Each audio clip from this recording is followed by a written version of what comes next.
A veteran is using the universal love of good food to help his fellow veterans. Alexa Liaco takes us to this food truck with a unique purpose. One California. The restaurant is a lot like the military. It's browned on both sides. You got to do things at a certain time. You're following orders from like the head chef. All right, boss, 3-4 minutes for you. Marine Corps veteran Kyle Gorley is used to following orders. I did one tour to Ramadi, Iraq, where I was a machine gunner on top of a Humvee. But these days, his orders look a little different. Cheese, steak, French fries, and sour cream, all rolled up into this one delicious, massive burrito. They're all taken at the window of his rolling restaurant. All right, ma'am, Cabano burrito and a nacho fry. This food truck is the beginning of a new chapter, born from a love Kyle's had his entire life. Man, I love food. It makes me happy. It's my art. It's my expression. It's everything to me. The happiness he's found now came after a long period of struggle.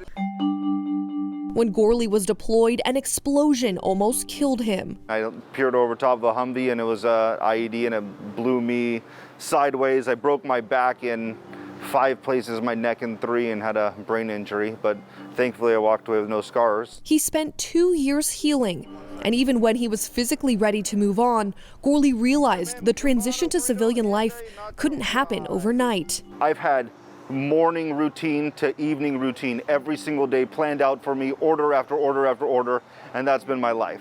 Now I'm expected to do all this and I don't even know how to fill out a check, and it's scary. It was his family who encouraged him to follow his passion into the kitchen and open the Vet Chef. They helped me out a ton, because if not, I would have been lost. A bunch of carne asada. But Kyle didn't want to stop there. That's our guacamole. I remember the first person to kind of ask about, do you have ketchup to put on the burrito? Oh, hurt my feelings. He's making sure he's hiring other vets. I'm like, I can really get behind that. And even if their military careers made them friendly rivals, Well, you know what Marine stands for, right? the bond Gorley and his team share as service members is irreplaceable. It's been really nice to see, people who have been on our truck build back into society, and again, I'm building with them, and it's been wonderful. But working in this food truck is so much more than a job. Kyle makes sure to pass on all of his culinary skills so that each of the veterans who comes through here is prepared for a career for years to come.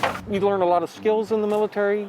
We can use those, but it doesn't necessarily give us like a job path. And it's not just professional skills these vets are learning. It's kind of a mantra for life. Not everything's always going to go perfect, but at the end of the day, you've helped some people and there's always tomorrow. Kyle hopes tomorrow holds a future where this orange truck is a familiar sight across the country. If we can ever get food trucks in the vets' hands and have them run their business, I think it's going to be wildly successful, and it's going to get people back into society a whole lot better. Because this comfort food feeds so much more than hunger. They deserve every success that they possibly could. They've sacrificed so much. Have a good day. For The Race, I'm Alexa Liaco.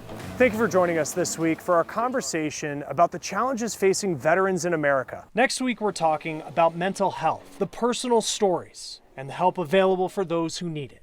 Until then, from Kansas City, Missouri, I'm Chris Stewart, and this is The Race.